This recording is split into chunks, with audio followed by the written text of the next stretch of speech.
He made Dallas political history before going to Washington, D.C. Now, Ron Kirk is finding ways to push the next generation to achieve their dreams in Dallas.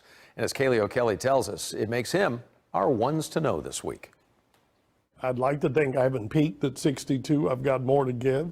Ron Kirk shows no signs of slowing down as he writes the next chapter of his life with Dallas in mind. Safer schools, better neighborhoods, better jobs is not a black dream. It's not a white dream. It's not a Hispanic or Muslim dream. That's something that we can all unite around. And I hope that's the kind of city we're working for.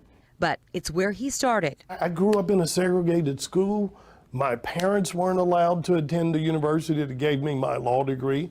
When I raised my hand and took that oath as Secretary of State of Texas, I looked out over an audience that included my mother and a community of people who raised me that were not allowed to vote. The blame game is over. And the journey that followed that shapes him in 1995, becoming the first African-American mayor of Dallas. I look at our city now, and it makes me proud of some of the seeds that we planted when I was mayor to throw away some of the biases about what we thought leaders looked like, what we thought a city looked like. He points to the growing art district as a huge success and the Calatrava bridges linking West Dallas and Trinity Grove to an explosion of growth.